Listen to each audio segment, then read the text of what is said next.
Адамның жанын жаралайтын ауыр сөз, кейде айтылмай қалған сөзден де қатты әсер қалдыратыны осы шаңырақтың тағдырынан анық аңғарылатын. Айсәуле шаңырақтың шырағын сөндірмеу үшін бар күшін жұмсады. Таң атқаннан кеш батқанға дейін үйдің берекесін кіргізіп, жолдасының көңілін табуға ұмтылды. Алайда айналаның әр сөзі оның тағдырына үкім шығарып қойғандай сезілетін. Туыстар арасында айтылған ишара, көрші әйелдердің көзқарасы, үлкендердің ауыр күрсінісі бір ғана сұрақтың төңірегінде тоғысатын. Ұрпақ сүйе алмаған әйелдің қадірі кемит деген ескі түсінік оның жүрегіне күн сайын жаңа жара салатын. Мұрат алғашқы жылдары сабыр сақтауға тырысты.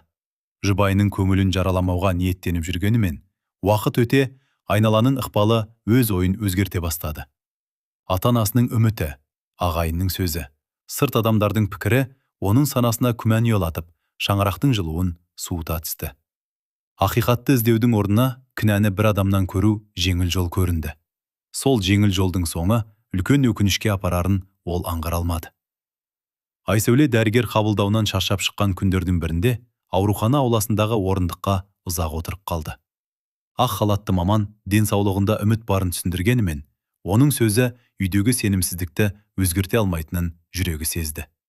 Адамға ем болатын дәрі көп, жанға ем болатын сенім аз екені анық еді. Сол күні көкаш жүзіндегі ақ бұлттарға ұзақ қарап отырып, тағдырдың әр сынағында адамның өз қадірін жоғалтпауы маңызды екенін ұғынды. Үйге оралған кеште Мұраттың жүзі бұрынғыдан салқын көрінді. Әңгіме қысқа басталып, ауыр шешімге ұласты. Бір шаңырақ астында өмір сүрген жылдардың естелігі бір сәтте бағасын жоғалтқандай әсер қалдырды. Айсәуле көз жасын көрсетпеуге тырысып, адамның қадірін басқа біреудің бағасы емес, өз ары мен адалдығы айқындайтынын жүрегіне қайталаптырды. Таң алдында ол туған үйінің табалдырығын аттады. Анасының мейірімі қыз жүрегіндегі жараны бірден жаза алмағанымен, әлсіреген рухына демеу болды. Әкесі қызының жанарына үнсіз қарап отырып, тағдырдың әр бұрылысы адамның шын болмысын ашатынын баяу жеткізді. Сол сөздер Айсәуленің жадында терең сақталып, алдағы өміріне бағыт болатын шамшыраққа айналды. Ауыл өмірінің баяу ырғағы Айсәуленің жан жарасын біртіндеп жеңілдеткенімен, өткен күндердің ізі көңіл түкпірінде көмескіленбей сақталып қалды. Әр таң жаңа тіршіліктің бастауындай көрініп, әр кеш адамның басынан өткен сынақтың мәнін таразылауға жетелейтін. Еңбекпен өткен күннің қадірі артып, айналасындағы балалардың қуанышы оның өміріне жарық сәуле құя бастады. Бүлдіршіндердің аңғал күлкісі жүректегі мұңды азайтып, өмірдің шынайы байлық пен даңқта емес, мейірінде жатқанын аңғартатын. Сол ортада жүрген сайын, ол өз бойындағы әлсіздіктің орнына сабыр мен төзімнің тамыры кереңдеп келе жатқанын сезінді. Балалар орталығына келген ақ жаулықты әже күн сайын немересін жетектеп әкелетін. Жасы ұлғайған адамның жүзіндегі мейірім өзгелердің көңілін көтеріп, айтқан әр сөзі өмірдің ұзақ жолынан алынған тәжірибеге ұласатын. Бір күні ол Айсәуленің жүзіне ұзақ қарап отырып, адамның бағы өзгенің бағалауына байланбайтынын баяу тілмен жеткізді. Бір есік жабылса, жүрек таза жанға мың мүмкіндік ашылады. Ал сабырдың сыйын уақыттың өзі әкеледі деген сөзі жас келіншектің жан дүниесіне ерекше әсер қалдырды. Сол қарапайым әңгімеден соң, қарапайым әңгімеден соң, Айсәуле өз өміріне алғаш рет өкініш емес, үміт көзірмендімен қарауға талпынды. Көп ұзамай облыс орталығынан тәжірибелі дәрігерлер келіп, ауыл тұрғындарына тегін тексеру жүргізетін жайлы хабар тарады. Жұрт бұл жаңалықты қуана қарсы алып, ұзақ уақыт бойы кейінге қалдырған денсаулық мәселесіне көңіл бөле бастады. Айсәуле алғашында баруға құлық танытпады, алайда анасының табанды өтініші оның шешімін өзгертті. Ана жүрегі қыз тағдырындағы түйіннің толық шешілмегенін сезгендей, бар үмітін сол қабылдауға артқан еді. Қыз анасының жанарына қарап отырып, өзіне емес, ең алдымен сол кісінің көңілі үшін дәрігерге қаралуға келісті. Тексеру ұзаққа созылды. Әртүрлі сараптама мен қосымша зерттеулер жүргізіліп, мамандар әрбір мәліметке мұқият назар аударды. Айсәуле күту бөлмесіндегі үнсіздіктің ішінде отырған сайын, өткен өмірінің әр сәтін көз алдынан өткізді. Қанша рет өзін кінәлап, қанша рет тағдырдың жазуына мойынсұнғанын еске алып, адамның ақиқатқа жетпей тұрып, өзіне үкім шығаруы үлкен қателік екенін ұғына бастады. Оның жан дүниесінде қорқыныш пен үміт қатар арпалысып жатты. Қабылдау бөлмесіне шақырылған сәтте дәрігердің байсалды жүзі бірден көзге түсті. Алдындағы құжаттарға мұқият көз жүгірткен маман асығыс қорытынды жасауға болмайтынын түсіндіріп, бұрынғы тексерулердің толық болмағанын жеткізді. Айсәуле әр сөзді тынысын ішіне тарта тыңдап отырды. Дәрігер оның ана болуына кедергі болатын нақты себеп анықталмаған. Қосымша ем қабылдаса, табиғи жолмен сәби сүю мүмкіндігі жоғары екенін егжей-тегжейлі баяндады. Сол сәтте оның жан дүниесінде ұзақ уақыт бойы сөніп тұрған шырақ қайта жанғандай әсер қалдырды. Ауруханадан шыққан соң көктемгі самал бетіне жайлап тиіп өтті. Көше ішінің бойындағы жасыл ағаштар бұрынғыдан өзгеше көрініп, құстардың дауысы жүрегіне ерекше жақын естілді. Табиғат өзгермегенімен, адамның ішкі дүниесі өзгерсе, айналаға деген көзқарас та басқа арнаға бұрылатынын ол анық сезінді. Үйге қайтар жолда анасының қолын қыса ұстап, үнсіз ғана күлімсіреді. Сол үнсіз күлкі ұзақ жыл бойы жоғалтқан сенімнің қайта оралғанының белгісі еді. Ал Мұраттың өмірінде сырттай қарағанда бәрі орнықты көрінетін. Ол қайта шаңырақ көтеріп, ата-анасының көңілін тыныштандырғанымен, үй ішіндегі жылылық баяғы армандаған бақытқа ұқсамады. Материалдық молшылық жан тыныштығын сатып ала алмайтыны анық байқалды. Бір дастархан басында отырған адамдардың арасында сенім болмаса, ең сәнді үйдің өзі бос кеңістікке айналатынын ол күн сайын сезіне түсті. Өзінің ашуын ақиқаттан емес, әлсіздік пен сыртқы пікірден туындатқанын мойындауға намысы жібермеді. Жылдар адамды өзгертеді, алайда ар алдында тұрған шындық өзгермейді.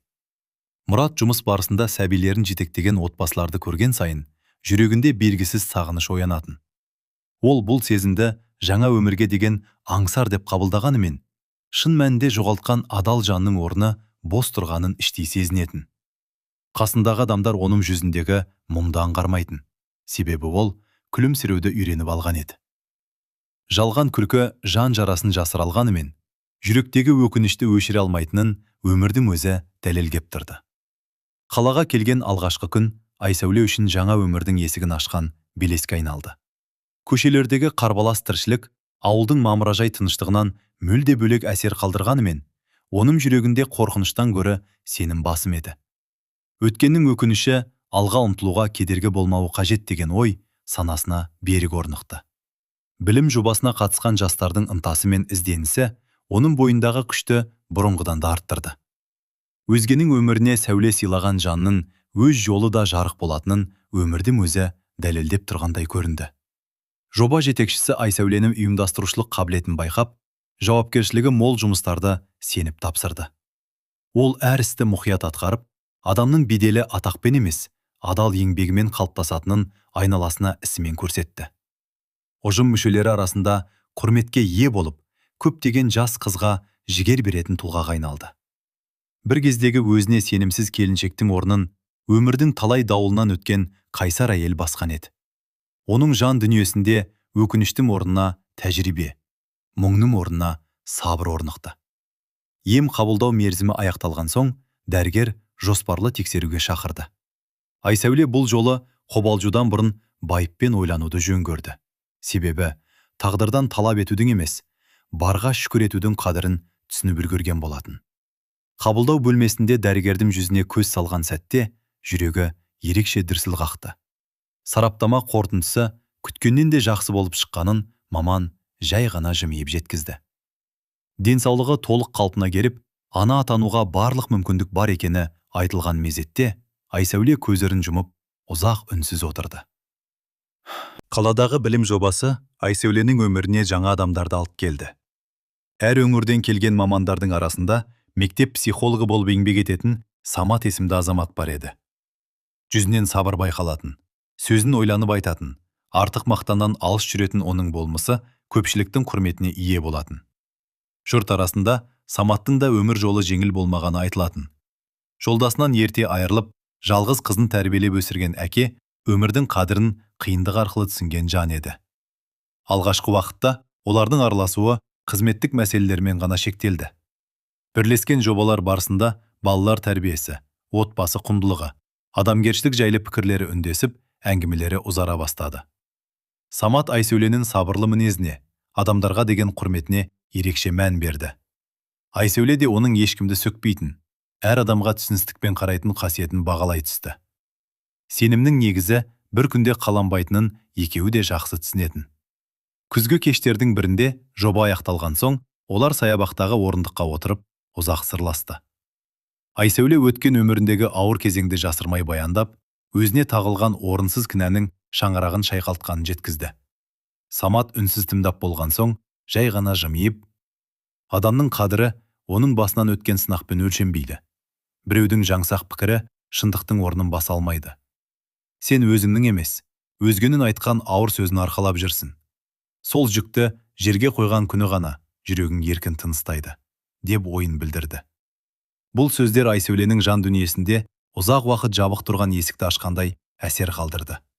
Сол күннен бастап олардың арасындағы сыйластық кереңдей түсті. Бірі екіншісінің өміріне араласуға асықпады. Әр қадамды ойланып басты.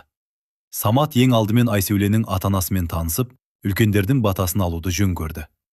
Әкесі оның байсалды мінезін байқап, адамның байлығы дүниесінде емес, ниетінде болатынын айтып, ризашылығын білдірді. Анасы қызының жүзінен ұзақ жылдан соң шынайы күлкіні көріп, көңілі орнына түскендей болды. Бірнеше ай өткен соң, екі отбасы бас қосып, ұлттық дәстүрге сай некелерін қиды. Айсәуле бұл шаңыраққа өткеннің өкінішін емес, болашаққа деген сенімді алып кірді. Самат та жаңа өмірдің негізі өзара құрмет пен адалдық екенін жақсы білді. Олар бір-біріне бақыт уәде еткен жоқ. Қиындық туған жағдайда қолдаудан айнымайтын серік болуға серт берді. Сол серт уақыт өте келе олардың отбасының ең мықты тірегіне айналды. Отбасылы өмір тыныш арнамен жалғасты. Самат жарының әр қуанышын өз қуанышындай қабылдап, әр уайымын бірге көтерді. Айсәуле алғаш рет өзін дәлелдеуге емес, тек бақытты өмір сүруге ұмтылғанын сезінді. Үй ішіндегі сыйластық пен мейірім жүректерді жақындастырып, шаңыраққа ерекше жылу сыйлады. Көп ұзамай дәрігер олардың ата-ана атанатынын қуанышпен хабарлады. Самат үшін жаңа отбасы құру, өмірдің жаңа тарауын бастау ғана емес, өзіне артылған үлкен жауапкершілік еді. Ол таң сайын жұмысына шығар алдында, жары мен болашақ перзенттерінің амандығын тілеп, үйдің әр бұрышына мейірім ұяласа екен деген ниетпен аттанатын. Айсәуле оның қарапайым қамқорлығынан жасандылық таппайтын. Себебі бұл ықылас сөзбен емес, күнделікті әрекетпен дәлелденіп жүрді. Бір кесе шайды үнсіз ұсынып қоюдың өзі, кейбір қымбат сыйлықтан артық әсер қалдыратынын олар бірге өткізген әр күн айқындай түсті. Шаңырақтың берекесі молшылықтан бұрын сыйластыққа тәуелді екенін екеуі де жүректерімен түсінді.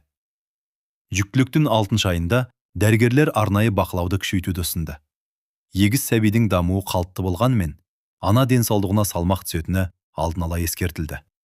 Самат жұмыс кестесін өзгертіп, барлық тексеруге бірге баруды өз міндеті санады. Күту залында отырған сайын, ол басқа әкелердің жүзіндегі толқуды байқап, әке атану адамның мінезінде өзгертетін ұлы сынақ екенін ұғына түсті. Өз өмірінде алғаш рет болашақ туралы емес, өзінен кейін жалғасатын ұрпақтың тағдыры туралы керең ойланатын болды. Ауылдағы ата-анасы қалаға жиі келіп тұрды. Анасы қызына ұлттық тағам әзірлеп, немерелеріне арнап кішкентай көрпелер тігіп жүрді. Әкесі Саматпен ұзақ әңгімелесіп, отбасының тірегі болу байлық жинаумен өлшенбейтінін, әділдік пен сабырдың құнын уақыт қана бағалайтынын жеткізетін. Самат үлкен кісінің әр сөзін құрметпен тыңдап, өзінің бұл шаңыраққа кездейсоқ емес, тағдырдың аманаты арқылы келгенін сезінетін. Екі әулеттің арасындағы сыйластық Айсәуленің жүрегіндегі бұрынғы қорқыныштың соңғы іздерінде өшіріп бара жатты. Сол күндері қаладағы білім жобасы үлкен нәтижеге жетіп, ұйымдастырушылар мерекелік кеш өткізуді жоспарлады.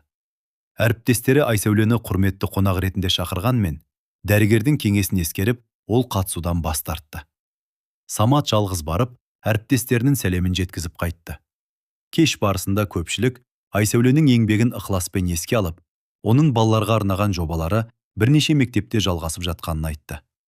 Сол сәтте Самат жарының тағдыры ғана емес, еңбегі де көптеген адамның өміріне әсер еткенін мақтанышпен сезінді. Күздің соңғы күндерінің бірінде олар өзен жағасына серуендеуге шықты. Су бетінде баяу қалқыған жапырақтарға қарап отырған Айсәуле өмірдің ағысын ой елегінен өткізді. Бір кезде осы дүниеде жалғыз қалдым деп ойлаған едім. Ал бүгін жүрегімде 4 адамның бақытына жауапкершілік бар деген сөзі Саматтың жан дүниесіне терең әсер етті.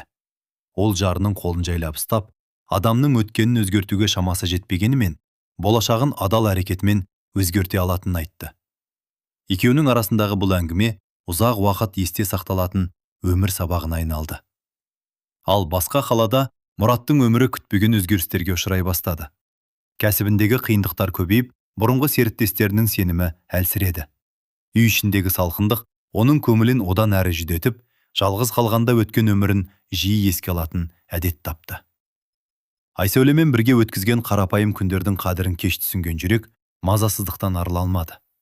Адам жоғалтқан дүниенің бағасын, оның орнын ештеңе толтыра алмаған кезде ғана шын сезінетіні анық еді. Бір күні ауылдан келген ескі танысымен жолыққан Мұрат бұрынғы жұбайы туралы қысқаша хабар естіді. Ол Айсәуленің жақсы қызметте жүргенін, жаңа өмір бастағанын ғана білді. Танысы артық әңгімеге бармай, әр адамның өз бақыты өзіне бұйыратынын айтып қоштасты. Осы аз ғана мәліметтің өзі Мұраттың көңілінде сан түрлі ой туғызды. Өз қолымен үзілген байланысты қайта жалғау мүмкін болмайтынын түсінген сайын, оның ішкі әлеміндегі тыныштық жоғала берді. Айсәуленің босану мерзімі жақындаған сайын, дәрігерлер дайындықты күшейтті. Самат арнайы курстарға қатысып, жаңа туған нәрестеге күтім жасау жолдарын үйренді. Түн ортасында кітап ақтарып отырған күйеуін көрген Айсәуле, жүрегі елжіреп, өмірінде алғаш рет өзін толық қорғалған жан ретінде сезінді. Адал адамның жанында қорқыныш азаятынын ол бұрын білмеген еді.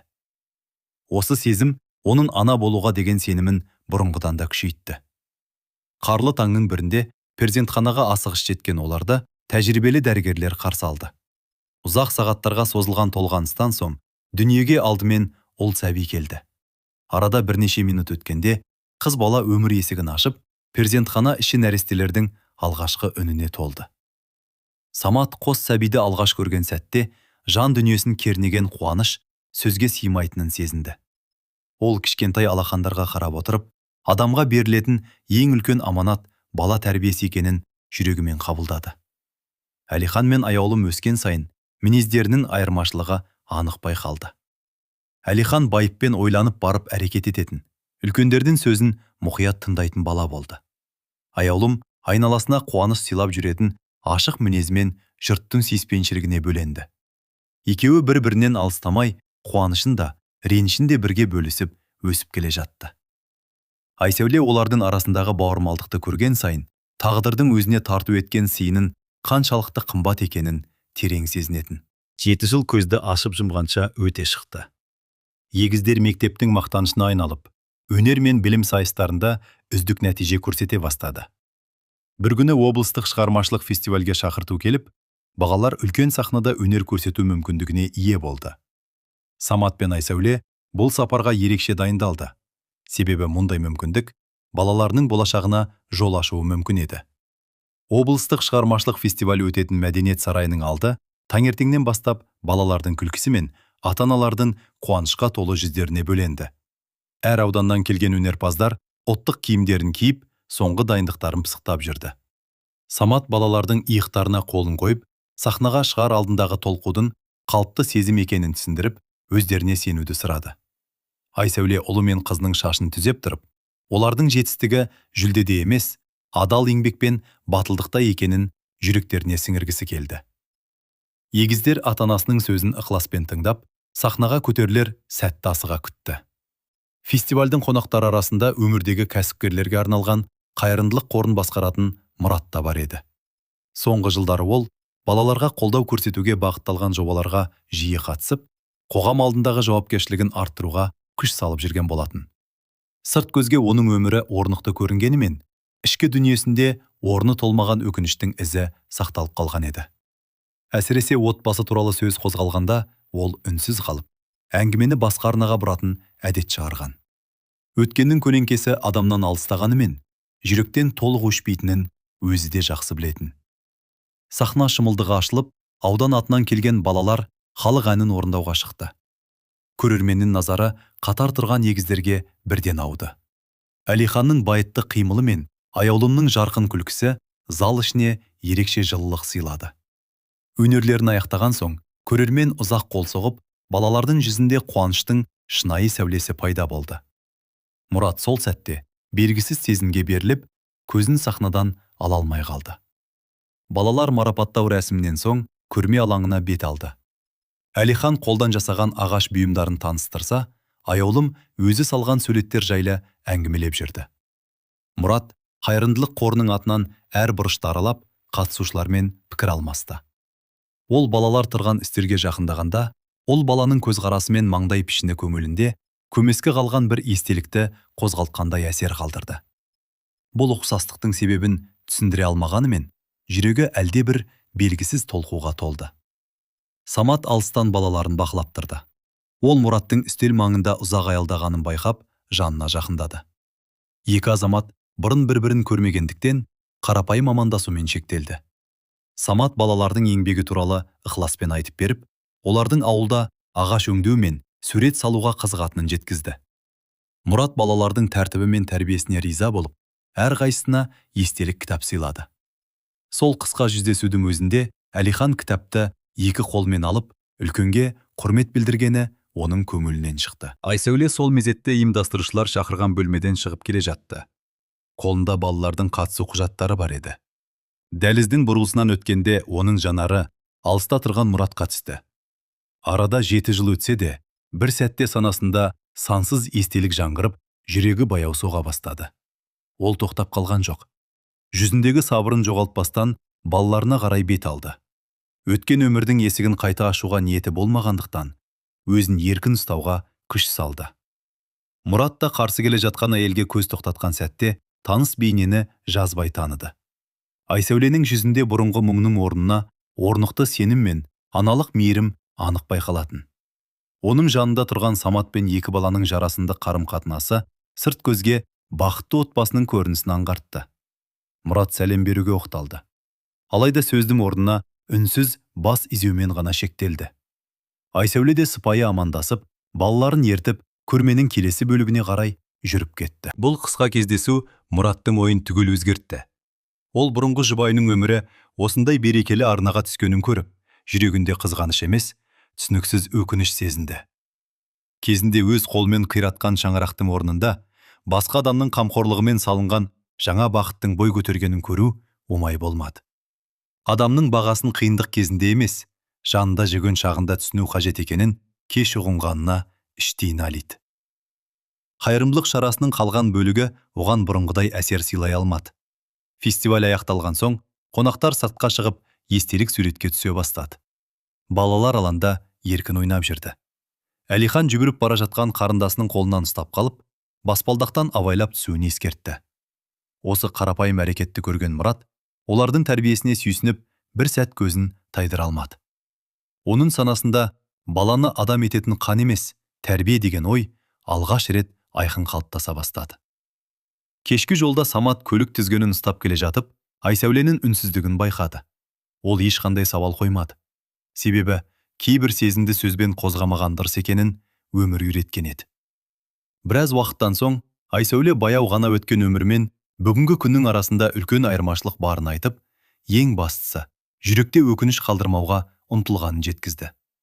Самат оның қолын жай ғана қысып, адамның шынайы бақыты өткенді жеңуде емес, бүгінгі күннің қадірін білуде екенін айтты. Сол сөзден кейін көлік ішіндегі тыныштық ауыр емес, жүрекке жайлы үнсіздікке айналды.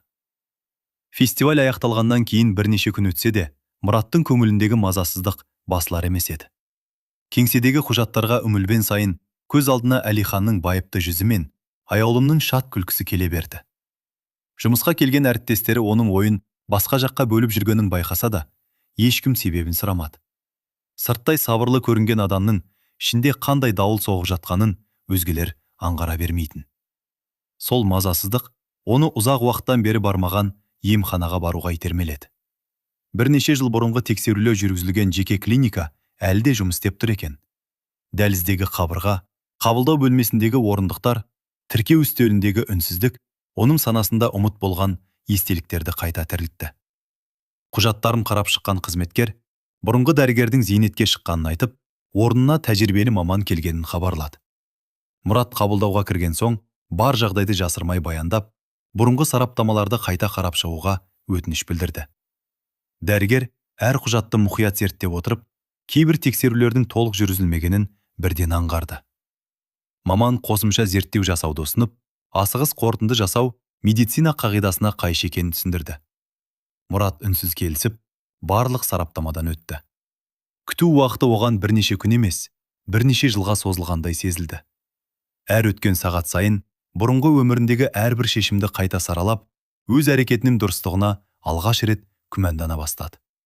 Адам ақиқатты білуден емес, ақиқаттың кеш келуінен қорқатынын сол күндері анық ұқты. Осы уақытта Айсәуле ауыл мектебінде ата-аналармен кездесу өткізді. Әңгіме балалар тәрбиесіне арналғанымен, ол өз сөзінде бір ғана ойды ерекше атап өтті. Баланың жүрегіне сенім ұялатқан отбасы ғана оның болашағын нық қалыптастыра алады деген тұжырым көпшіліктің көңілінен шықты. Жиналыстан кейін бірнеше ана келіп, оның ақылына алғыс айтып жатты. Самат сырттай бақылап тұрып, жарының өз өміріндегі қиындықты өзгенің бақытына айналдыра алғанына іштей сүйсінді. Кешкілік отбасы аулада шай ішіп отырғанда, Әлихан атасына ағаштан жасаған кішкентай домбырасын көрсетті. Қария немересінің ұқыптылығына риза болып, оның маңдайынан сипап батасын берді. Аяулым болса, әжесіне өзі салған суретті ұсынып, отбасының бәрін бір дастархан басында бейнелегенін мақтанышпен айтты. Суреттің дәл ортасында ата-анасының қол ұстасып тұрғанын көрген Айсәуле көзіне еріксіз жас алды. Өткендегі жаралы күндер бұл шаңырақтағы мейірімнің жанында әлдеқашан әлсіреп қалған еді. Бір аптадан соң Мұрат қайтадан дәрігер қабылдауына келді. Мамандар барлық қорытындыны салыстырып болған соң, әңгімені өте байыппен бастады. Бұрынғы тексеру нәтижесі бір жақты болғанын, отбасының екі мүшесі де толық тексерілмей тұрып шешім шығарылғанын ашық айтты. Соңғы сараптамалар бойынша мәселе әйел жағынан емес, ер адамның денсаулығына байланысты болуы ықтимал екені нақты дәлелдермен көрсетілді. Дәрігер бұл жағдай емделуге болатын дерт болғанын, уақытында дұрыс бағыт таңдалса, көп нәрсе өзгеруі мүмкін екенін жеткізді. Сол сөздерді естігенде Мұраттың жан дүниесі астан-кестең болды. Ол орындықтан тұрып кетуге де шамасы келмей, ұзақ уақыт үнсіз отырды. 7 жыл бұрын өзіне шексіз сенген, жанында қалуға дайын болған әйелдің көзіндегі мұң кенет есіне түсті. Сол мұңның себебі өз сөзі мен өз шешімі болғанын түсінгенде, жүрегін ауыр өкініш қысты. Өмірде кейбір кешірім сұраулар адамның арын жеңілдеткенімен, өткенді өзгерте алмайтынын ол анық сезінді. Емханадан шыққан соң ол көлігін жүргізбей қала көшесімен ұзақ жаяу жүрді. Саябақтағы балалардың күлкісі құлағына өзгеше естіліп, әрбір отбасы оған өз өмірінің жоғалтқан мүмкіндігін еске салғандай болды. Ол ешкімге ренжіген жоқ, тағдырды да кінәламады. Бар өкініші өзіне ғана бағытталды. Себебі ақиқатты іздеудің орнына жұрттың сөзіне сеніп бір адамның тағдырына ауыр таңба басқан еді. Сол қателік оның бүкіл өміріне көлеңке түсіргенін кеш ұқты. Сол күні кешке Мұрат туған ауылына барып, қарт анасымен ұзақ сөйлесті. Анасы баласының жүзіне қарап-ақ бір ауыр шындықты білгенін аңғарды. Ұлы болған жайттың бәрін баяндап берген соң, анасы үнсіз көз жасын сүртіп отырды. Біраздан кейін ғана, әділетсіз үкім адамның ғана емес, тұтас әулеттің бақытына кесірін тигізеді. Бір жанның жүрегін жаралаған сөз ақырында өз иесінде табат деген ой айтты. Бұл сөз Мұраттың жүрегіне бұрынғыдан да ауыр салмақ салды. Ал Айсәуле сол түні балаларын ұйықтатып болған соң аулаға шықты. Самат жанына келіп үнсіз қатар отырды. Олар болашақта Әлиханның инженер болуды армандайтынын, аяулымның суретшілікке бейімі барын әңгімелеп ұзақ отырды. Самат кенет: өмір бізге көп нәрсені кеш берді. Алайда кеш келген бақыттың қадірі де ерекше болады дегенде, Айсәуле жымиып басын изеді. Оның жүрегінде өткенге деген өкініш емес, бүгінгі күнге деген алғыс қана қалған еді. Сол мезетте Мұрат өз үйінде ескі суреттерге қарап жалғыз отырды. Ол Айсәулемен бірге түскен жалғыз фотосуретті қолына алып, ұзақ үнсіз қалды. Суреттегі екі жастың жүзінде үлкен арман мен шынайы сенім бар болатын. Сол сенімді өзі аяқ асты еткенін түсінген сайын жан дүниесі тыныштық таппады. Ауыл шетіне қара түсті көлік келіп тоқтады. Көліктен түскен Мұрат бір сәт айналасына көз жүгіртіп, терең тыныс алды. Жол бойы сан рет ойланған сөздерінің бірде-бірі көңіліне қонбай тұрғанын сезді. Қолындағы шағын қоржынға балаларға арналған кітаптар мен тәттілерді салып шыққанымен, оның бұл сыйлығы жүрегіндегі өкініштің жанында тым жеңіл көрінді. Адам жасаған қатені ешқандай дүние жуып шай алмайтынын ол кеш түсінген еді. Қақпа алдына келгенде Самат сыртқа шығып қалды. Екі азамат үнсіз амандасып, бір-бірінің жүзіне байыппен қарады. Мұрат өз аты жөнін айтып, Айсәулемен аз ғана уақыт сөйлесуге рұқсат сұрады. Самат оның даусынан тәкаппарлық емес, шаршаған адамның мұңын аңғарып, үйге кіруге шақырды. Өткеннің салмағын көтеріп келген жанға ашу емес, сабырмен қарау керек екенін өмірдің өзі үйреткен болатын. Айсәуле қонақты көрген сәтте таңданысын жасыра алмады. 7 жыл бұрынғы өзіне сенімді азаматтың орнында жүзін өкініш әжімі басқан, көзі мұңға толы адам тұр еді. Ол дастархан жайып қонаққа орын ұсынды. Үй ішіндегі тыныштықты балалардың бөлмесінен естілген күміс күлкі ғана бөліп тұрды. Сол күлкі Мұраттың жүрегіне бұрын сезілмеген ауырлық сыйлады. Біраз үнсіздіктен соң Мұрат сөз бастады. Ол өткен өмірдегі шешімнің асығыстық болғанын, ақиқатты анықтамай тұрып, ауыр айып таққанын ашық мойындады.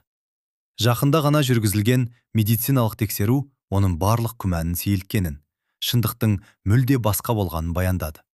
Әңгімесін аяқтай алмай, даусы дірілдеп, жанарын төмен салды. Көп жыл бойы ішіне жиналған өкініш сол бір сәтте сөзге айналып төгілген еді.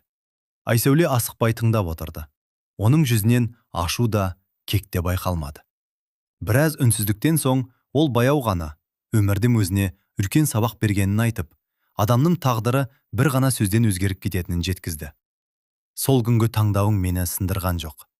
Керісінше, өзімді қайта табуыма себеп болды.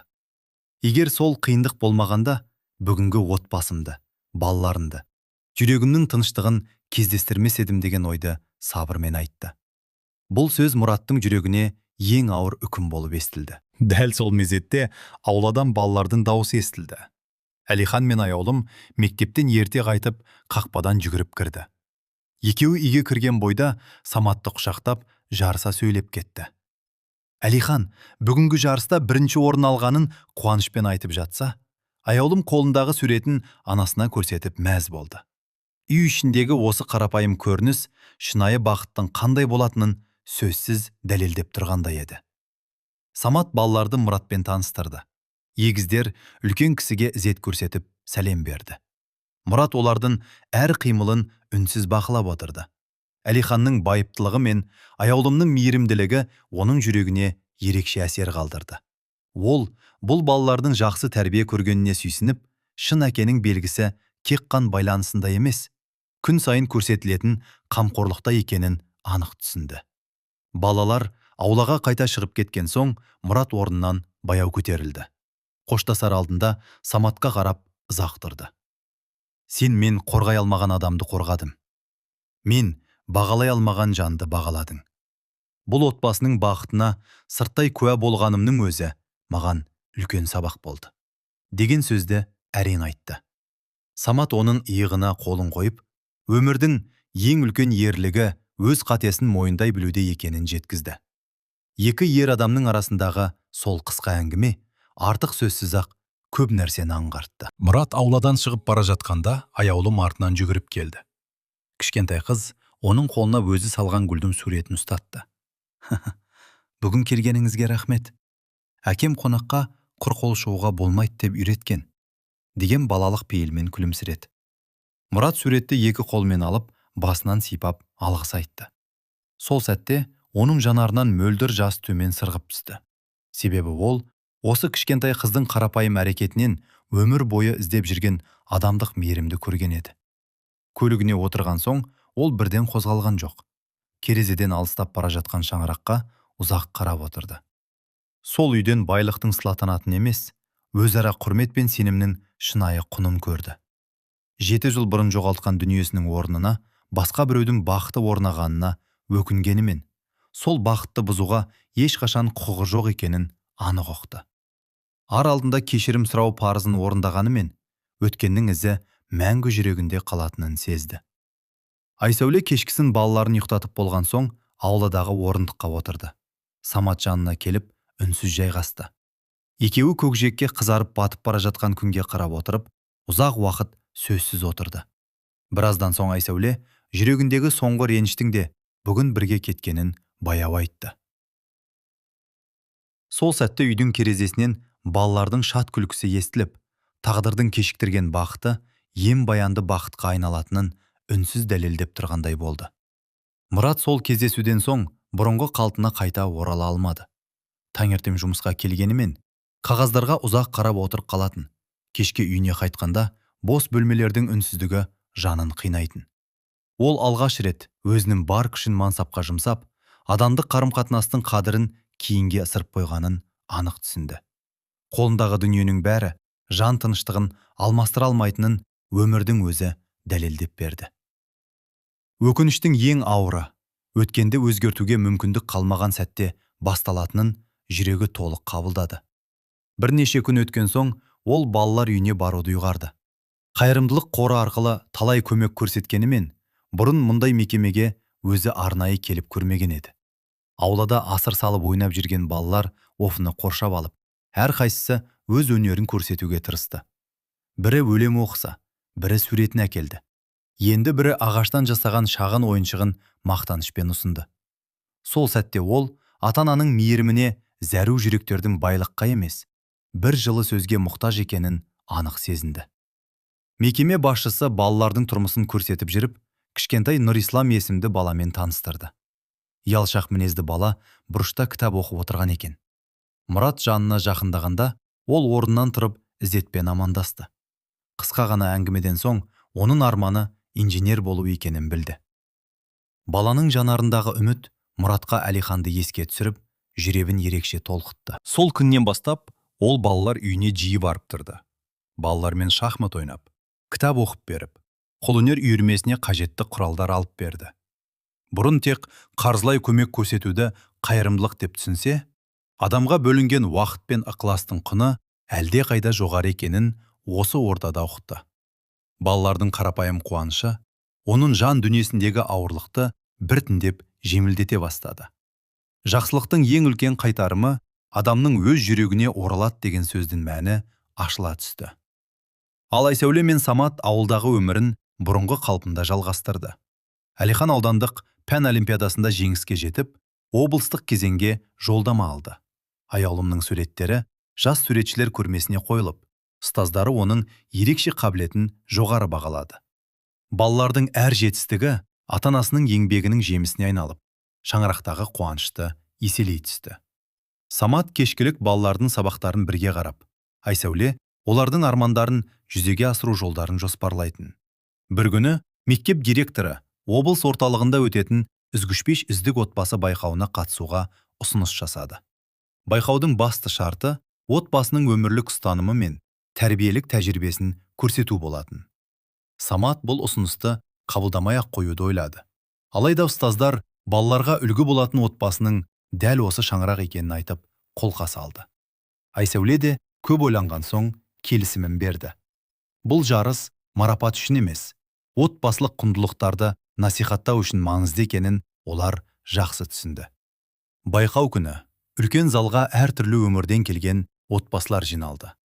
Әрқайсысы өз өмір жолын баяндап, өнерін көрсетті.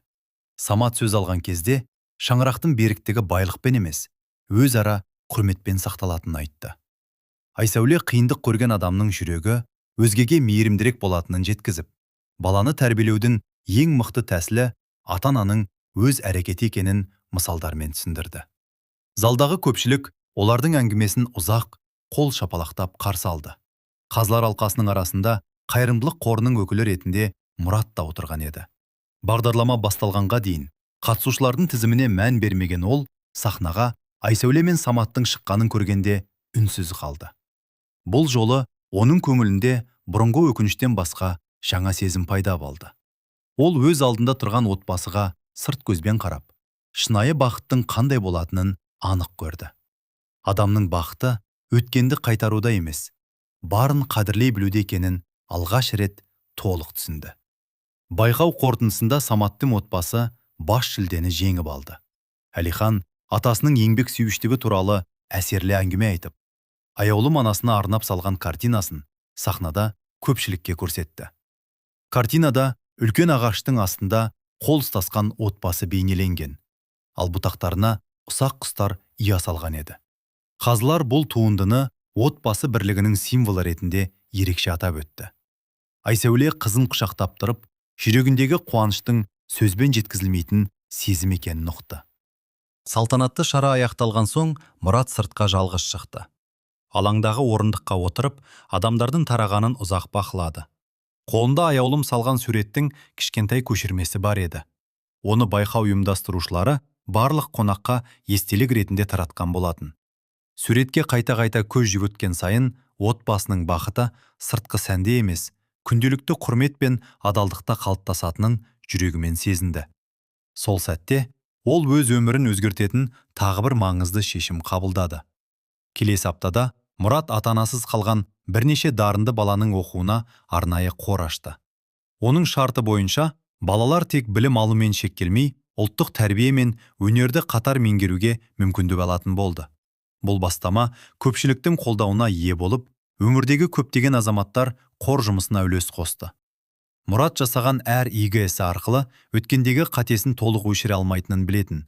Алайында болашақтағы талай баланың тағдырына жарық сыйлауға болатынын түсінді.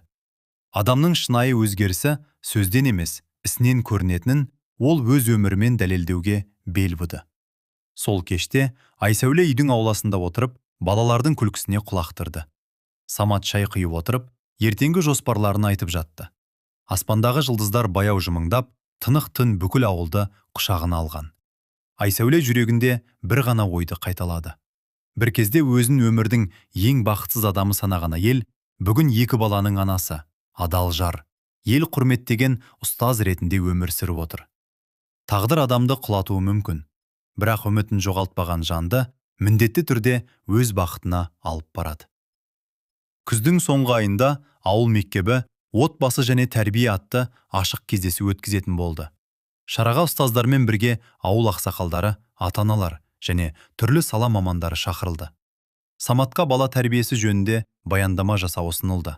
Ал Айсәуле оқушылардың шығармашылық көрмесін ұйымдастыруды өз мойнына алды. Әлихан мен аяулым да өз еңбектерін көрмеге қойып, көпшіліктің ықыласына бөленуге дайындалып жүрді.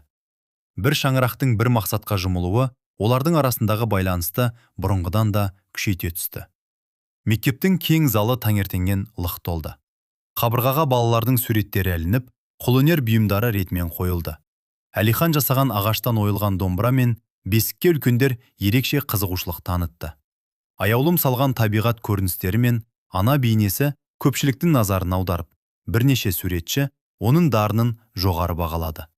Балалардың өнері олардың алған тәрбиесінің айнасына айналғандай әсер қалдырды. Шара басталған соң Самат сахнаға көтерілді. Ол ұзақ дайындалған сөзін оқыған жоқ. Өз өмірінен түйген шындығын қарапайым тілмен жеткізуді жөн көрді.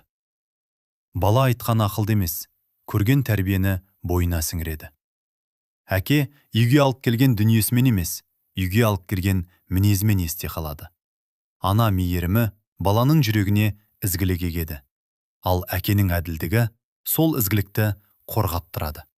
Деген ойы жиналған жұрттың жүрегіне жетті. Залда отырған көптеген ата-ана ойланып қалды. Көрермендер арасында Мұрат та отырды.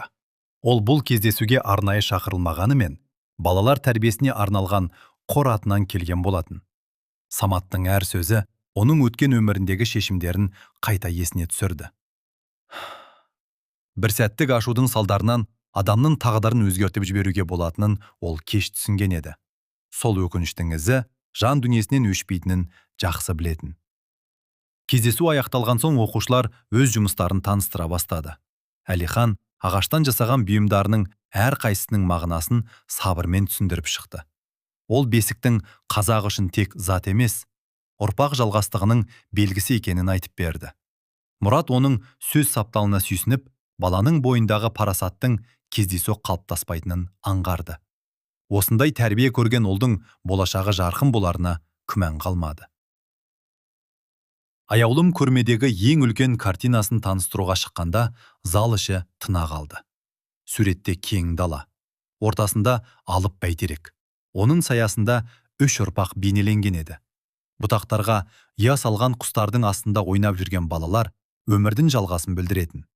Қазылар алқасының бірі қыздан бұл ойдың қайдан туғанын сұрағанда, ол тамыры мықты ағаштың бұтағы сынбайды, ал отбасы бірлігі адамның тамыры болады деп жауап берді. Бұл сөз залдағы үлкендердің де көңілін толқытты. Мұрат сыртқа шығып, мектеп ауласындағы орындыққа жалғыз отырды. Біраздан соң қасына ауылдың қариясы келіп жайғасты.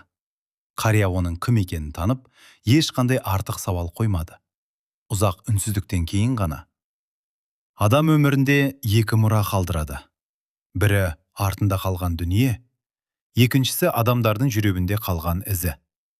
Бірін уақыт жоғалтады, екіншісі ұрпақпен бірге өмір сүреді, деген сөз айтты. Мұрат осы қарапайым ойдың өзіне ауыр сабақ болып келгенін сезінді. Кешке қарай балалар үйге оралғанда, ауыл іші жаңбыр иісіне бөленді. Әлихан Соқтоз Әлихан атасына бүгінгі көрмеде алған алғыс хатын көрсетті. Қария қағазды ұзақ қарап отырып, немересінің маңдайынан сүйді. Ол балаға алған марапаттың жауапкершілігі де бірге келетінін түсіндірді. Жеңіске мастанбаған адам ғана биіктей түсетінін айтып, еңбекқорлықтан айырылмауға шақырды. Самат сол түні ұлын ертіп шеберханаға кірді. Әкелі балалы екеуі жартылай дайын тұрған кішкентай үстелді бірге құрастыра бастады. Әлихан ағаштың әр бөлігін мұқият тегістеп, шегесін дәл қағуға тырысты. Самат асықпай бақылап тұрып, қателескен жерін сабырмен көрсетті. Баланың бойындағы ұқыптылық пен төзімділік дәл осындай қарапайым сәттерде қалыптасып жатқанын Айсәуле терезеден көріп, жүрегі жылып кетті. Аяулым сол уақытта әжесінің жанында отырып, кесте тігуді үйреніп жатты. Әжесі әр оюдың астарында ата-бабадан қалған аманат жатқанын баяндап, ұлттық өнердің қадірін түсіндірді. Қыздың саусақтары алғашында икемсіз қозғалғанымен, біртіндеп өрнек анық шыға бастады. Әжесі немересінің маңдайынан сипап, қыз баланың көркі тек сұлулығында емес, өнері мен тәрбиесінде екенін айтты. Бұл сөз аяулымның жадында ұзақ сақталатын өмірлік өсиетке айналды. Арада бірнеше күн өткен соң, Мұрат өз қоры арқылы ауыл мектебіне жаңа кітапхана ашуға қаржы бөлді. Ашылу салтанатына өзі қатысудан бас тартып, ұйымдастырушыларға кек балалардың игілігі үшін жасалған іс екенін жеткізуді өтінді. Ол жасаған жақсылығын жария етудің қажеті жоқ екенін түсініп үлгерген еді. Адамның шынайы ниеті мақтауға емес, пайдаға бағытталғанда ғана оның ісі құнды болатынын жүрегімен қабылдады. Сол кітапхана кейін талай ауыл баласының арманын қанаттандыратын білім ордасына айналды. Бір күні кешкілік Айсәуле ауладағы орындықта кітап оқып отырғанда Самат жанына келді. Ол мектепке жаңа кітапхана сыйлаған жанның кім екенін білгенін айтты. Айсәуле үнсіз ғана аспанға көз тастады. Біраздан соң, адам жасаған қатесін өшіре алмайды. Бірақ сол қателіктен кейінгі өмірін адал өткізуге әрқашан мүмкіндігі бар, деген ойын жеткізді. Самат басын изеп, кешірім адамның әлсіздігін емес, рухының биіктігін көрсететін қасиет екенін қосты. Сол түні Мұрат жұмыс бөлмесінде жалғыз отырып, жаңа қордың жоспарын жазды. Ол ауыл аймақтан шыққан дарынды балаларға арналған арнайы шәкіртақы тағайындауды қолға алмақ болды. Әр баланың арманына мүмкіндік беру арқылы өз өміріндегі қателіктің ауырлығын аз да болса жеңілдеткісі келді. Қыс түсе ауыл тіршілігі бұрынғыдан да қыза түсті. Әр үй қысқы қамын жасап, мектепте жаңа жылдық мерекеге дайындық басталды. Әлихан мен аяулым бұл жолы жай ғана өнер көрсету емес, ауыл тарихына арналған шағын көрініс әзірлеуді қолға алды. Самат балаларға ескі шежірелерді айтып берсе, Айсәуле мәтіндерін әдеби тілмен өңдеп шығуға көмектесті. Бір отбасының бір іске жұмыла кіріскен сәттері балалардың жадында өмір бойы сақталатын тәрбиелік сабаққа айналып жатты. Мектеп кітапханасы ашылғаннан кейін оқушылардың кітапқа қызығушылығы күрт артты. Үзіліс сайын балалар сөрелердің алдына жиналып, жаңа келген шығармаларды таласып оқитын болды. Кітапханашы Бұрын бос тұратын бөлменің күні бойы оқушыға толып тұратынын көріп, қуанды. Әлихан техникалық кітаптарды іздесе, аяулым сурет өнері мен әлем халықтарының мәдениеті туралы жинақтарды ақтаруды әдетке айналдырды. Ұстаздар білімге деген құштарлықтың мектептің жалпы деңгейіне оң әсер етіп жатқанын байқап жүрді. Бір күні аудандық білім бөлімінен арнайы комиссия келіп, ауыл мектебінің жұмысымен танысты. Олар кітапханадағы өзгерісті көріп, бұл бастаманың қалай жүзеге асқанын сұрады. Директор ешқандай есім атамай, ел ішінде жақсылық жасауды парыз санаған азаматтың қолдауы екенін ғана айтты.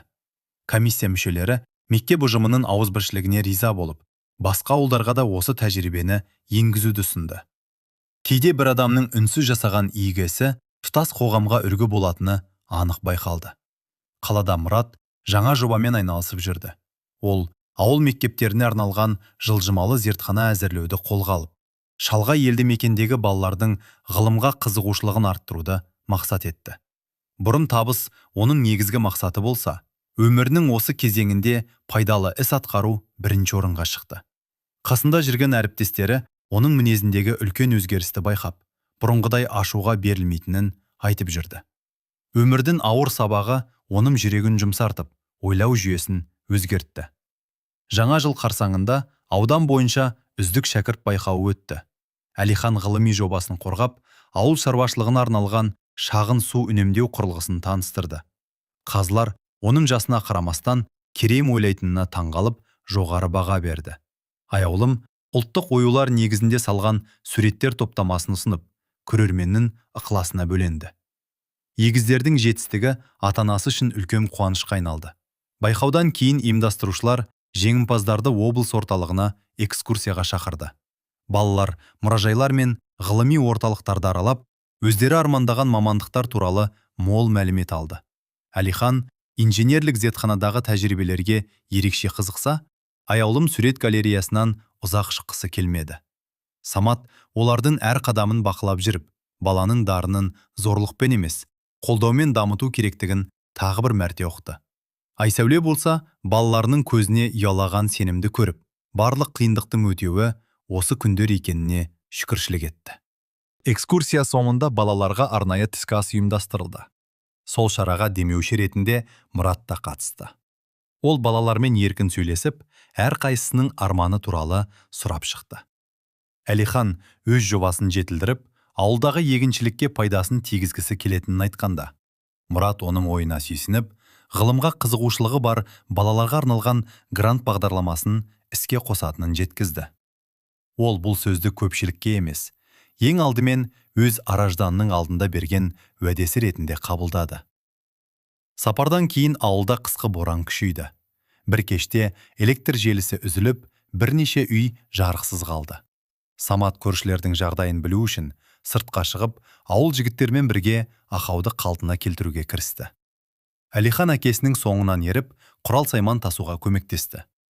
Бала әкесінің өзгенің мәселесін өз ісіндей көріп жүргенін байқап, адамға пайда тигізудің шынайы үлгісін көзбен көріп өсті. Үй ішінде Айсәуле мен аяулым көршінің кішкентай балаларына жылы шай әзірлеп, пештің қасына отырғызды. Сырттағы ақ түтекке қарамастан, үйдің ішіндегі мейірім ешкімді тоңдырмады. Қариялар жастардың ұйымшылдығына ризашылық білдіріп, ауылдың берекесі осындай ынтымақпен сақталатынын айтты. Аяулым әжесінің сөзін үнсіз тыңдап отырып, бір сурет салуға шабыт алды. Ол кейін бұл еңбегіне жылулық деген атау берді. Бірнеше күннен соң аудандық газетте ауыл жастарының қайырымдылығы туралы мақала жарық көрді. Мақалада Саматтың есімі аталғанымен, ол өзін емес, бүкіл ауылдың бірлігін атап көрсетуді сұрады. Балалар газетті қолдарына алып, әкелерінің суретін көргенде ерекше қуанды. Самат олардың қуанышына қарап, ең үлкен марапат қағаз бен медаль емес, баласының әкесін мақтытан тұтуы екенін түсінді. Осы ой оның жүрегіне мәңгілікке орнықты. Сол уақытта Мұрат өз кабинетінде өткен жылдарды саралап отырды. Үстел үстінде балалар салған суреттер мен олар жазған алғыс хаттар жатты. Ол осы хаттарды қайта оқып отырып, өмірдің ең маңызды кезеңі адам қателік жібермеген уақыт емес, сол қатеден кейін қандай адамға айналған кезең екенін ойлады. Өзгеріс бір күнде келмейтінін, күн сайынғы әрекетпен қалыптасатынын анық түсінді. Сол себепті ол алдағы көктемде шалғай ауылдарға тағы бірнеше кітапхана ашуды жоспарлап, жаңа жобаның алғашқы құжаттарына қол қойды. Айсәуле кешкісін ауладағы қарға қарап ұзақ тұрды. Әлихан мен аяулым аққала жасап жүрсе, Самат оларға күлімсірей қарап тұрған еді. Сол көрініске көз тастаған сайын жүрегінде бір ғана қорытынды беки түсті. Кезінде өзіне тағылған әділетсіз айып өмірін тоқтатпаған, қайта оны шынайы бақытына жеткізген жолға бұрған екен. Кейбір есік адамның қалауынсыз жабылады. Алайық, сабырын жоғалтпаған жанның алдында әлде қайда жарық жол ашылады. Тағдырдың ең үлкен сыйы кеш келуі мүмкін. Бірақ ол келгенде адамның бүкіл өткен азабына лайық жауап болып оралады. Көктем ауылға ерте келді. Қар суы сай-саланы қуалап ағып, қыстан қажыған жерге жама тыныс сыйлады. Мектеп ауласындағы алма ағаштары ақ гүлге оранып, бірнеше жыл бұрын егілген көшеттердің мол жеміс беретін кезеңге жақындағанын аңғартты. Айсәуле сол ағаштардың арасымен баяу жүріп келе жатып, адамның өмірі де ағашқа ұқсайтынын ойлады. Тамыры сабыр мен адалдыққа бекіген тағдырды ешқандай дауыл құлата алмайды. Облыстық білім басқармасы ауыл мектебін үздік оқу орындарының қатарына енгізіп, тәжірибе алмасу семинарын өткізуді ұйғарды. Қазақстанның әр өңірінен келген ұстаздар Саматтың тәрбие жүйесімен, Айсәуленің шығармашылық бағдарламасымен танысуға келді. Қонақтар мектептің материалдық жағдайынан бұрын оқушылардың мәдениеті мен ұстаздарға деген құрметіне назар аударды. Әлихан мен аяулым келген меймандарды қарсы алып, көрме жұмыстарын таныстырғанда, көпшілік олардың тәрбиесіне ризашылық білдірді. Бір ұстаз сыртқа шыға бере, осындай балалар өсіп жатқан елдің болашағына алаңдамауға болады, деген пікір айтты. Семинар аяқталған соң, аудан әкімі мектеп ұжымына алғыс хат табыстады. Самат марапатты қабылдап тұрып, бұл жетістік бір адамның еңбегі емес, тұтас ауылдың ынтымағының жемісі екенін айтты. Ол сөзін аяқтаған кезде, артқы қатарда отырған қариялар риза көңілмен бас изеп отырды. Айсәуле сол сәтте күйеуіне қарап, адамның биіктігі алған марапатымен емес, сол марапатқа деген көз қарасымен өлшенетінін анық сезінді. Кішіпейілділік пен парасат бір адамның бойында тоғысқанда ғана нағыз ұстаздың бейнесі қалыптасатынын жүрегімен қабылдады. Осы жаңалықтар жайлы мақала облыстық газетте жарияланды.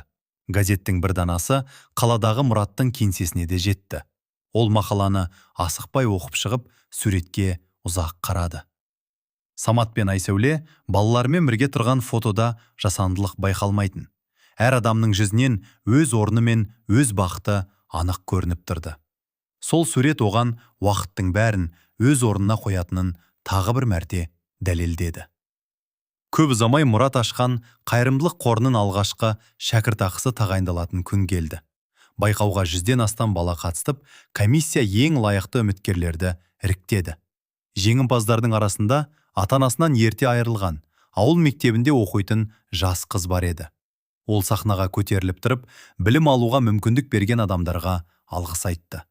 Қыздың көзіндегі қуаныш Мұратқа кез келген табыстан қымбат көрінді. Шара аяқталған соң, әлгі қыз оның жанына келді. Қолында өз қолмен салған шағын суреті бар екен. Ол суретте алыстағы тау етегінде тұрған жалғыз үйге күн сәулесі түсіп тұрды.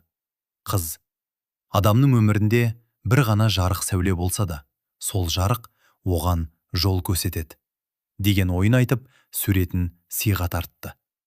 Мұрат осы қарапайым тартудан кейін ұзақ уақыт үнсіз қалды. Себебі, кейде үлкен ақиқатты балалардың таза жүрегі ғана дәл жеткізе алатынын түсінді. Ал ауылда Әлихан мектеп жанындағы ғылыми үйірмеге жетекшілік ететін ұстазымен бірге шағын жылыжай жобасын бастады. Ол ауыл балалары табиғатпен жұмыс істеп, еңбекке ерте үйренсе деген ниетпен бірнеше тәжірибе жасап жүрді. Самат ұлының әр бастамасын қолдап, қажетті құралдарды бірге әзірлейтін. Әке мен баланың ортақ еңбегі олардың арасындағы сенімді бұрынғыдан да күшейте түсті. Әлихан өзіне ең үлкен ұстаз мектептегі мұғалімдер емес, күн сайын жанынан табылатын әкесі екенін сезетін. Аяулым да бос жүрген жоқ. Оның суреттері аудандық мәдениет үйінде жеке көрмеге қойылды. Ашылу салтанатына келген суретшілер қыздың түстерді үйлестіру шеберлігіне жоғары баға беріп, оқуын осы бағытта жалғастыруға кеңес берді. Көрмедегі ең әсерлі туындыда егде жастағы әйелдің қолынан ұстап тұрған кішкентай қыз бейнеленген еді. Сурет астына мейірім ұрпақтан ұрпаққа жалғасады деген бір ғана сөйлем жазылған болатын. Көрмеден кейін Айсәуле қызынан бұл идеяның қайдан туғанын сұрады. Аяулым ойланып тұрып, әр адамның бойындағы жақсы қасиет өздігінен пайда болмайтынын, оны үлкендердің мейірімі өсіретінін айтты. Қызының осы жауабы Айсәуленің жүрегін ерекше толқытты. Ол бұрын өзіне тағылған ауыр айыптың кесірінен өмірдің мәнін жоғалтып ала жаздағанын есіне алды. Бүгін сол өмірдің өзі оған тәрбиелі екі перзент сыйлап тұрған еді. Жазшыға ауылда үлкен ас беріліп, алыс жақыннан ағайын жиналды. Дастархан басында үлкендер жастарға ақыл айтып, өткен өмірден сыр шертті. Қариялардың бірі сөз арасында: біреуге жала жапқан адам өз көлеңкесінен қашып құтыла алмайды, ал сабыр сақтаған адам уақыттың алдында ұтылып көрмейді, деген тағылымды ой айтты. Сол сөзді естігендердің ішінде Мұрат та бар болатын. Ол басын төмен салып үнсіз отырды. Себебі бұл сөз оның өмірінің қысқаша қорытындысы тәрізді естілді. Ас аяқталған соң адамдар тарай бастады. Мұрат жалғыз қалып, ауыл сыртындағы төбеге көтерілді. Төменде созылып жатқан жасыл алқапқа қарап отырып, өмірінде бірінші рет жүрегі толық тыныштық тапқанын сезді. Ол жоғалтқанын қайтармағанымен, жасаған қатесінің алдында мойынсұнып, қалған ғұмырын пайдалы іске арнауға бекінген еді. Кейбір адамдар тағдырға қарсы күреседі, ал кейбірі тағдырдан сабақ алып өзгереді. Сол кеште Самат пен Айсәуле балалармен бірге аулаға дастархан жайды.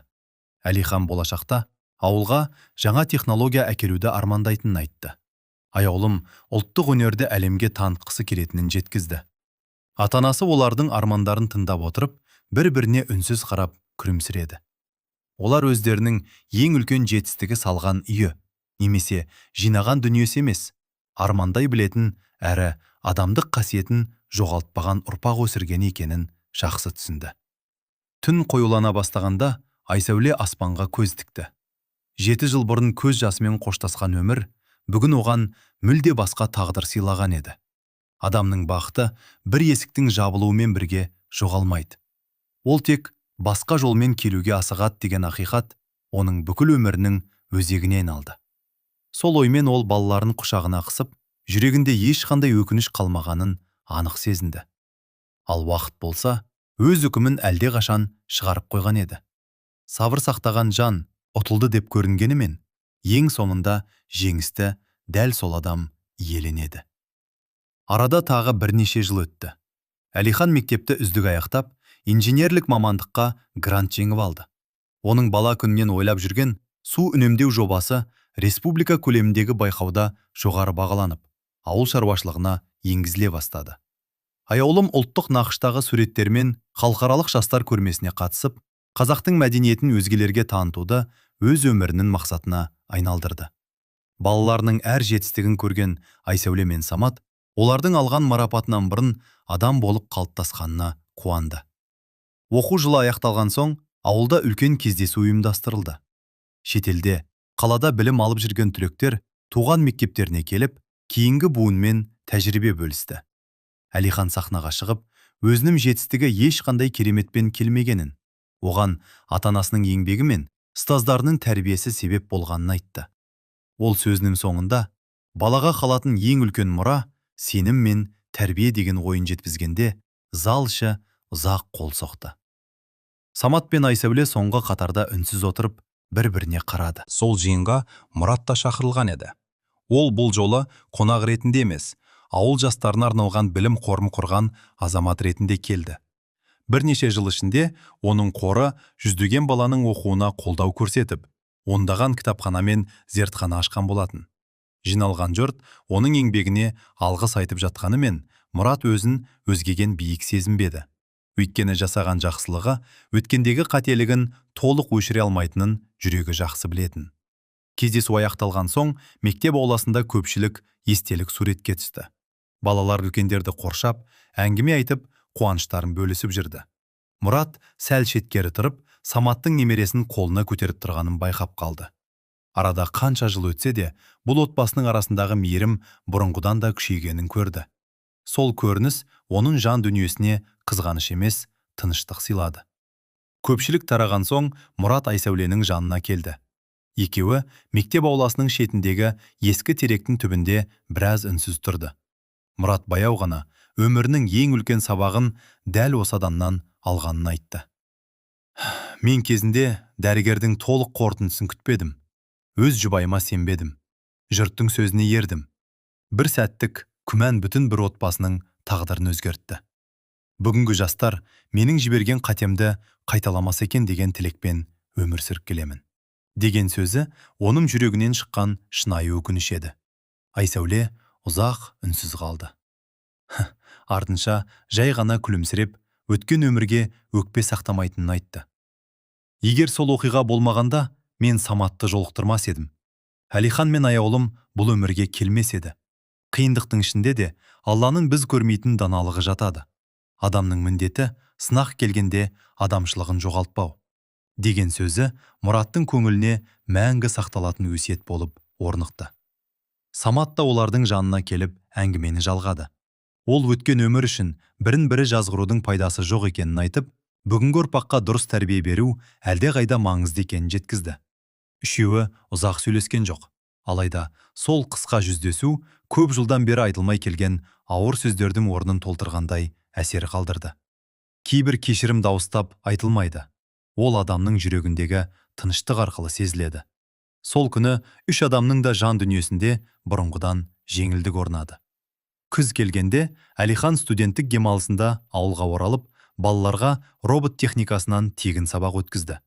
Аяулым мектеп оқушыларына сурет үйірмесін ашып, ұлттық өрнектердің мәнін үйретті. Самат бұрынғысынша мектепте еңбек етті. Айсәуле жас мұғалімдерге тәлімгер болды. Олардың шаңырағы үлкен сарайға айналмағанымен, ішіндегі жылулық қаншама адамның өміріне сәуле сыйлап тұрды. Шынайы байлық адамның жинаған дүниесінде емес, артынан ерген жақсы ізінде екені анық байқалды. Ал Мұрат қартайған шағында ауыл сыртындағы балалар орталығына жиі барып тұратын болды. Ондағы тәрбиеленушілер оны ата деп құрметтеп қарсы алатын. Ол әр баланың арманы туралы тыңдап, өз өмірінен мысал келтіріп, асығыс шешімнің қандай өкінішке әкелетінін әңгімелеп беретін. Бір адамның тағдыры туралы дәлелсіз үкім шығармаңдар. Дәрігердің сөзінде, жұрттың сөзінде тексеріңдер. Отбасын күмән емес, сенім сақтайды, деген ойды қайта-қайта айтып отыратын. Балалар оның әңгімесін мұқият тыңдап, өмірлік сабақ ретінде қабылдайтын. Жылдар сырғып өте берді. Ауыл ортасындағы баяғы алма ағаштары алып, бәйтерекке айналып, көктем сайын аппақ гүлге оранатын. Сол ағаштардың көлеңкесінде Самат пен Айсәуле немерелерінің асыр салып ойнағанын тамашалап отыратын. Бір кезде көз жасымен кеткен келіншек бүгінде үлкен әулеттің ақылшы анасына айналған еді. Оның жүзіндегі күлкі ешқандай байлықпен сатып алынбайтын ішкі тыныштықтың белгісі болатын. Бұл оқиға бір адамның емес, тұтас қоғамның сабағына айналды. Бедеулік туралы күмән туған жағдайда кінәні бірден әйелге арту, әділетсіз әрі қате түсінік екені көпшілікке ой салды. Отбасылық мәселеде медициналық тексеру екі адамға бірдей жүргізілуі қажет. Ал маңызды шешім дәлелге сүйеніп қабылдануы тиіс. Жұрттың сөзіне еріп асығыс үкім шығару бір ғана жанның емес, бірнеше адамның тағдырын жаралауы мүмкін. Сенім жоғалған жерде отбасының іргесі сөгіледі. Ал өзара құрмет сақталған шаңырақ кез келген сынақтан өте алады. Өмір кейде адамнан ең қымбат дүниесін алып қойғандай көрінеді. Алайда уақыт өте, сол жоғалтқандай көрінген жолдың өзі оны әлде қайда жарық тағдырға бастап бара жатқаны белгілі болады. Сабырын жоғалтпаған жан сынақтан кейін күшейіп шығады. Ал әділетсіздік жасаған адам ар алдында жауап бермей тыныштық таба алмайды. Сондықтан отбасы құрған әр адам күмәннан бұрын сенімді, ашудан бұрын ақиқатты, ал өсектен бұрын дәлелді таңдауы керек. Өйткені өмірдің ең әділ төрешісі уақыт. Ал уақыт алдында тек адалдық пен адамгершілік қана жеңіске жетеді.